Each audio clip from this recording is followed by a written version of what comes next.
तो स्वागत है आप सभी का हमारे YouTube channel champion coaching classes में। आप जुड़ चुके हैं बायोलॉजी एजुकेटर साइंस अध्ययन चैंपियन कोचिंग क्लासेस में। तो आज आपके लिए लेकर आए हैं मानव जनन का एक मोस्ट इम्पोर्टेंट टॉपिक, जिसे कहते हैं भ्रूणीय परिवर्धन। क्या होता है भ्रूणीय परिवर्तन? Embryo development. आइए समझते हैं भ्रूण के विकास को। कल की क्लास में आपको हमने बताया था अंतरोपण की प्रक्रिया, वो जो ये हमारी कोरकुटी जो थी, अंतःकोशिका समूह, कोरकुटी का अंतःगर्भाशयी परत के अंदर प्रवेश करना अंतरोपण या संगर्भता कहलाता है। जब वो प्रवेश कर जाती है कोरकुटी अंतःगर्भाशयी परत के अंदर, तो समझ लीजिए हमारी महिला प्रेग्नेंट हो चुकी है, संगर्भता उस महिला के अंदर हो चुकी है। कॉन्सेप्ट क्लियर है? उसके आगे की प्रोसेस आइए समझते हैं हम। तो ये रही हमारी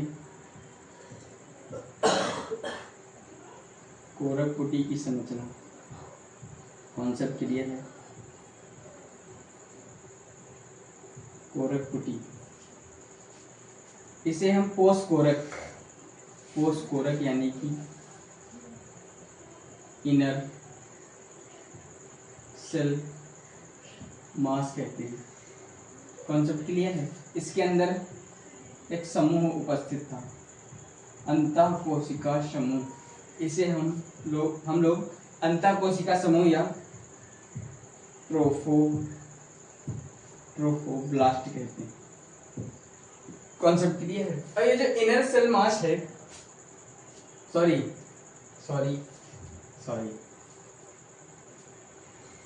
ये जो हमारी ऊपर की संरचना है, इसे ट्रोफोब्लास्ट कहते हैं।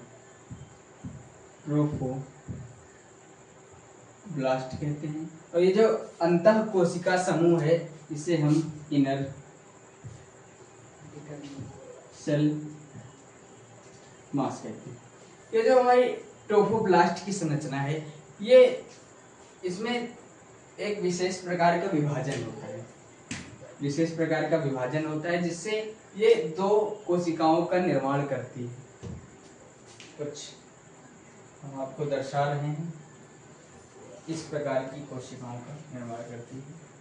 और ये उंगलीनुमा संरचना यहाँ पर विकसित होती है, जिसे हम ट्रोफोब्लास्ट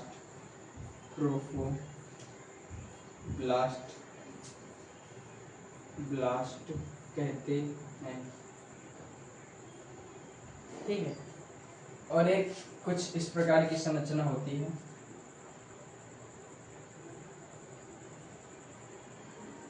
इसके ऊपर एक ऐसी परत होती है,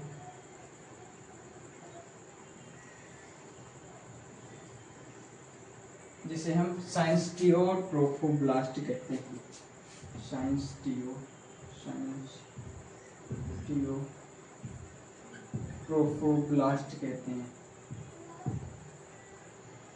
ट्रोफोब्लास्ट कहते हैं। तो ये हमारी एनसीईआरटी में मेंशन नहीं है, लेकिन हम आपको बेसिक क्लियर इसलिए कर रहे हैं कि आपको आगे का प्रोसेस समझ है। और इसलिए ये आपको हम बता रहे हैं, क्योंकि वो जो भ्रूण में तीन परतों का निर्माण होता है, वो यहाँ पर जो भ्रूण होता है ना, उसी से निर्माण होता है। इसलिए आपको हम ये बता रहे हैं, लेकिन ये हमारी एनसीईआरटी में मेंशन नहीं है। ये जो ट्रोफोब्लास्ट है, ये दो कोशिकाओं का निर्माण करता है, साइटोट्रोफोब्लास्ट और सेंसिटियोट्रोफोब्लास्ट। ठीक है। ये जो इनर सेल मास है, ये भी दो कोशिकाओं का निर्माण करता है।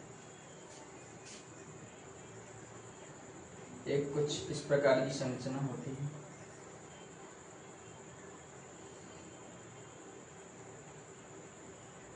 जिसे एपीब्लास्ट कहते हैं। एपीब्लास्ट कहते हैं।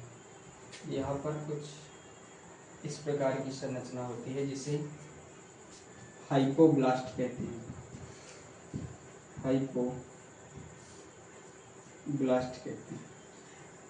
ठीक है, कॉन्सेप्ट क्लियर है? अब यहाँ पर ये जो उंगलीनुमा संरचना है, इससे जो माता की रक्त वाहिनियां होती हैं, मतलब माता का रक्त जो होता है, रक्त वाहिनियां होती हैं, वो कुछ इस प्रकार से संलयित होती हैं, इस प्रकार से मिलती हैं। यहाँ पर माता की जो रक्त वाहिनियां होती हैं वो इस प्रकार से मिलती हैं।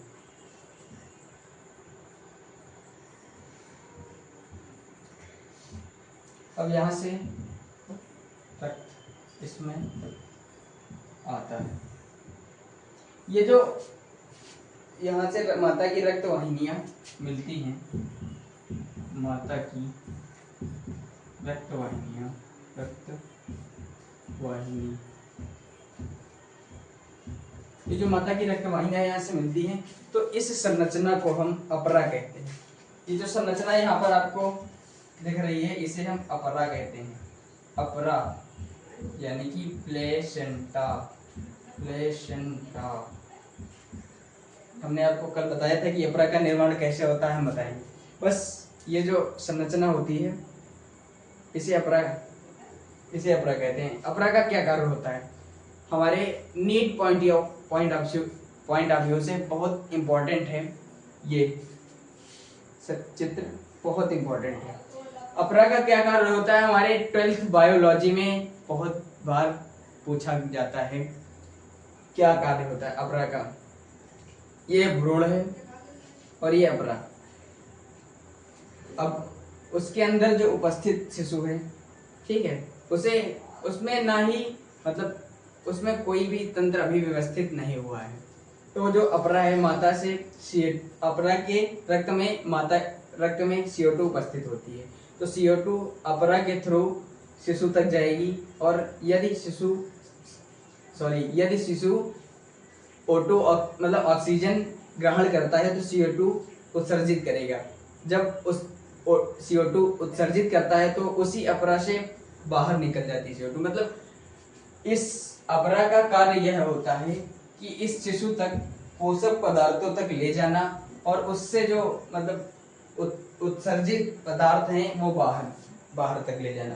अब कैसे होता है कि ये जो यहाँ पर रक्त आता है ना, इसी के माध्यम से शिशु तक पोषक पदार्थ पहुंचते हैं। कॉन्सेप्ट क्लियर है? तो आप इतना स्क्रीनशॉट कर लीजिए, आगे का प्रोसेस हम बताते हैं।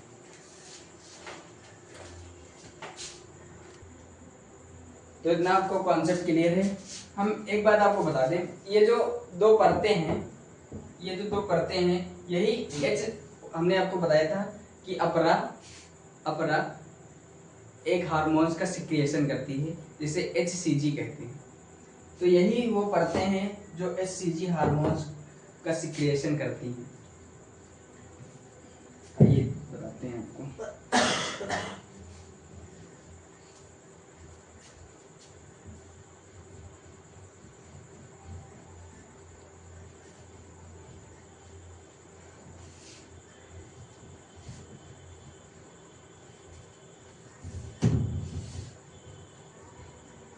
रफ करने में बड़ा टाइम लगता है।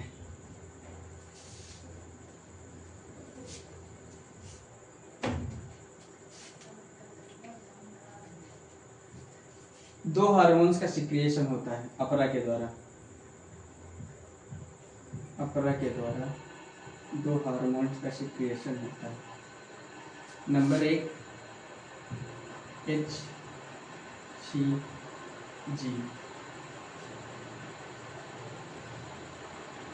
HCG हार्मोन, इसे हम ह्यूमन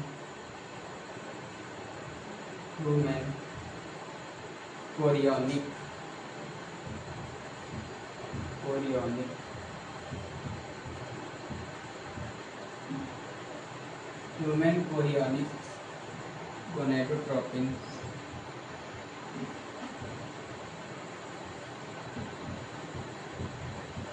गोनेडोट्रोपिन हार्मोन्स कहते हैं। HCG hormones, human chorionic gonadotropin hormones. दूसरा हार्मोन्स है HPL हार्मोन्स, ह्यूमन अपरा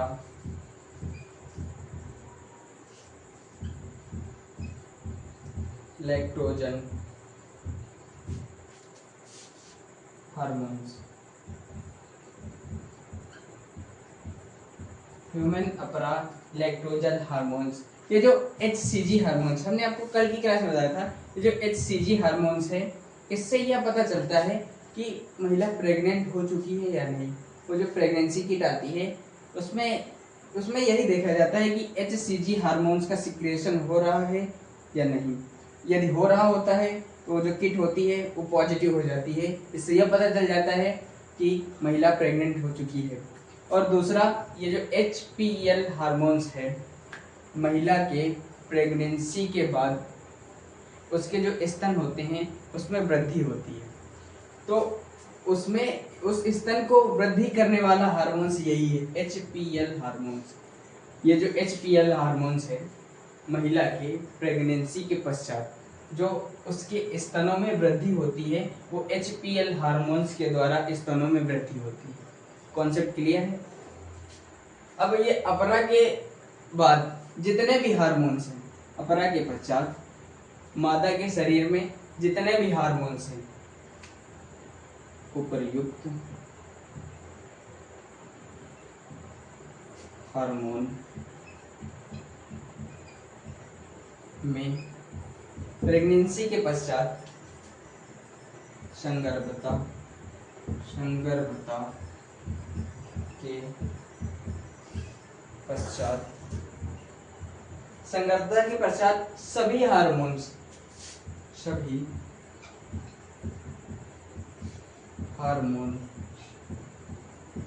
वृद्धि करने लगते हैं, वृद्धि करने लगते हैं।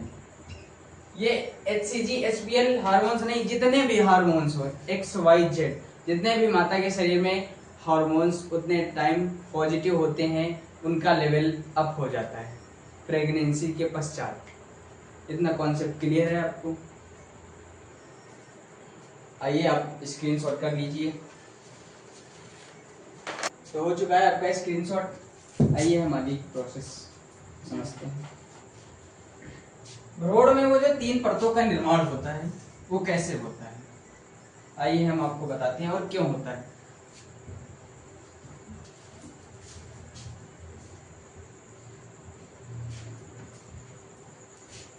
भ्रूण में वो जो 3 परतों का निर्माण होता है वो कैसे होता है और क्यों होता है, हमने आपको भी बताया था। ये जो हमारी कोरक कुटी की संरचना है, इसके अंदर उपस्थित ये अंतः कोशिका समूह, इसके अंदर उपस्थित अंतः कोशिका समूह, यही कुछ ऐसी संरचना का निर्माण कर रहा था, जिसे हम एपीब्लास्ट इस संरचना को हम हाइपोब्लास्ट कहते हैं। अब ये जो एपीब्लास्ट है, यही उस 3 परतों का निर्माण करता है। यहाँ पर कुछ ऐसी संरचना व्यवस्थित हो जाती है। आपको ये ज्यादा नहीं पढ़ना, लेकिन अब आपको ये भी बताना है भ्रूण में उन 3 परतों का निर्माण कहाँ से होता है। तो ये जो एपीब्लास्ट है, वही 3 परतों का निर्माण करता है।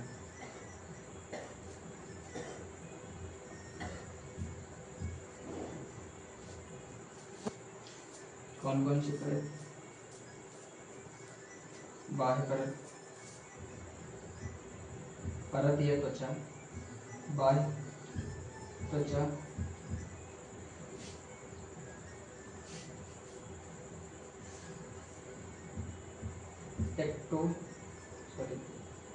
एक्टोडर्म,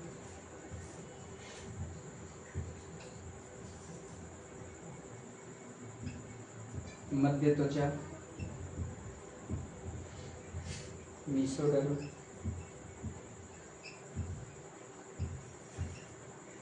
अंतः त्वचा,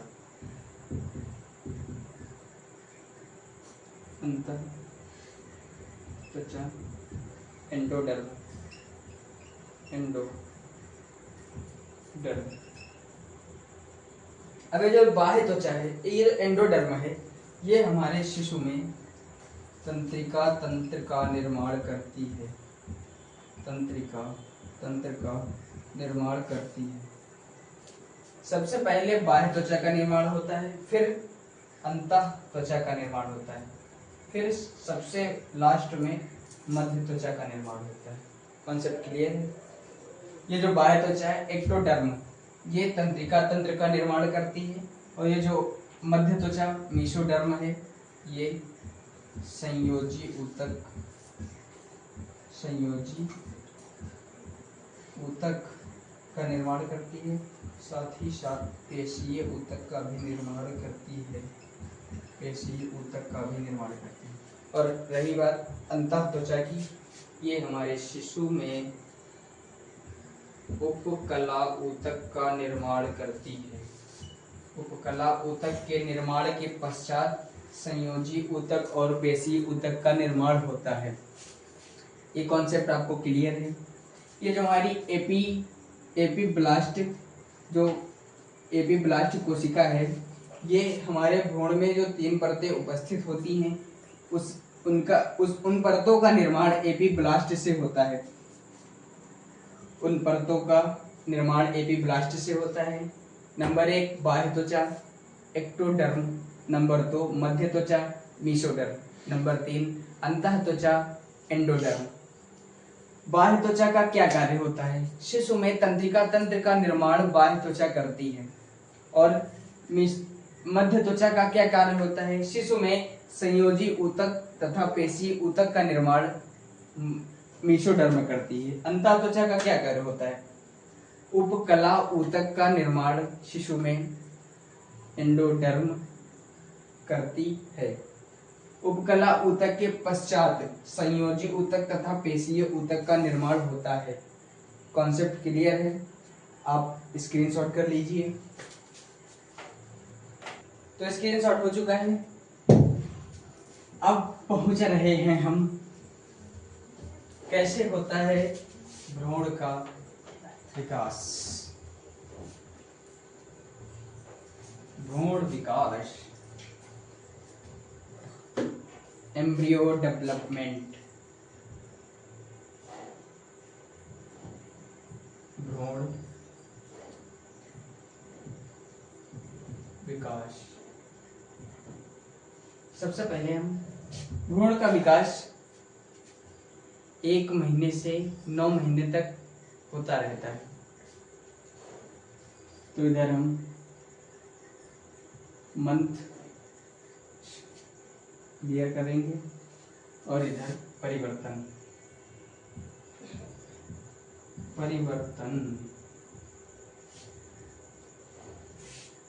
पहला महीना, दूसरा महीना, तीसरा महीना, चौथा महीना, 5वां महीना, 6वां महीना, 7वां महीना, 8वां महीना, 9वां महीना।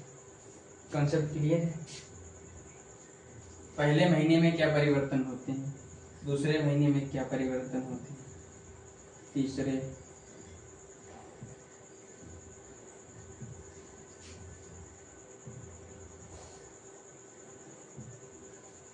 भ्रूण में पहले महीने में, पहले मंथ में हृदय का निर्माण, शिशु के हृदय का निर्माण होता है। हृदय का निर्माण होता है। हृदय का निर्माण होता है। पहले महीने में शिशु के हृदय का निर्माण होता है। इसमें शिशु की आप धड़कनें सुन सकते हैं। शिशु की धड़कनें सुनाई देती हैं। कॉन्सेप्ट क्लियर है? पहले महीने में शिशु के हृदय का निर्माण होता है, इसमें शिशु की धड़कनें सुनाई देती हैं। और दूसरे महीने में शिशु के हाथ पैर विकसित यानी कि निर्माण होता है। हाथ पैर का निर्माण होता है। शिशु मतलब भ्रूण विकास में दूसरे महीने में हाथ पैर का निर्माण होता है। कॉन्सेप्ट क्लियर है? दूसरे महीने में हाथ पैर का निर्माण होता है और तीसरे महीने में अंग तंत्र का निर्माण होता है। अंग तंत्र का निर्माण होता है। अंग तंत्र आपको पता होगा, आपने क्लास 11th की क्लास में पढ़ा होगा कि अंग तंत्र क्या होता है। अंग तंत्र का निर्माण होता है। और पांचवें महीने में, चौथा महीना आपके एनसीईआरटी में मेंशन नहीं है इसलिए आपको हम नहीं बता रहे हैं। पांचवें महीने में शिशु के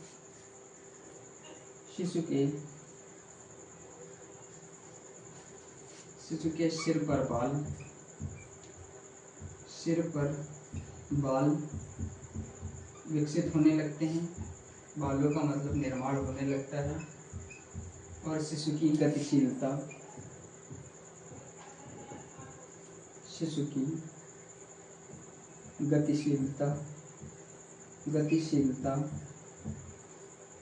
बढ़ने लगती है।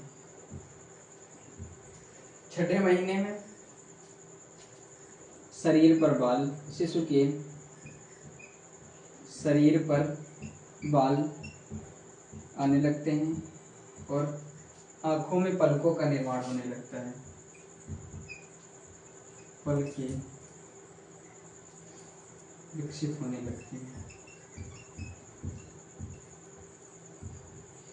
सातवें महीने, सातवां, आठवां, नवां महीना आपकी एनसीईआरटी में मेंशन नहीं किया गया है। बल्कि एनसीईआरटी में मेंशन नहीं किया गया है, लेकिन सातवें, आठवें, नवे महीने में प्रोसेस चलती रहती है। बल्कि आप बता दें, नवे महीने में प्रसव की क्रिया यानी कि डिलीवरी होती है ना। कॉन्सेप्ट क्लियर है। भ्रूण का विकास कैसे होता है? भ्रूण का विकास पहले महीने में हृदय का निर्माण, शिशु के हृदय का निर्माण, यदि आप उसके देखें माइक्रोस्कोप से तो उसकी शिशु की धड़कनें सुनाई देने लगती हैं। और दूसरे महीने में हाथ पैर, मतलब छोटे छोटे हाथ पैर विकसित होने लगते हैं। तीसरे महीने में अंग तंत्र का निर्माण यानी कि नाक, आँख, मुंह, इनका सबका निर्माण होने लगता है, अंग तंत्र। ठीक। और चौथे महीने में एनसीईआरटी में आपके एनसीईआरटी में नहीं मेंशन है। पांचवें महीने में शिशु की गतिशीलता बढ़ जाती है और सिर पर बालों का निर्माण होने लगता है। कॉन्सेप्ट क्लियर है। छठे महीने में शरीर पे जो वो बाल आने लगते हैं, रोएं, उनका निर्माण होने लगता है। और पलकों पे जो बाल है ना, इनका विकास होने लगता है। तो आशा करते हैं कि आपको समझ आया होगा कैसे होता है भ्रूण का विकास। यदि हमारी मेहनत आपके लिए कुछ कर रही है तो एक सब्सक्राइब बनता है। तब तक के लिए जय हिंद, मिलते हैं नेक्स्ट वीडियो में।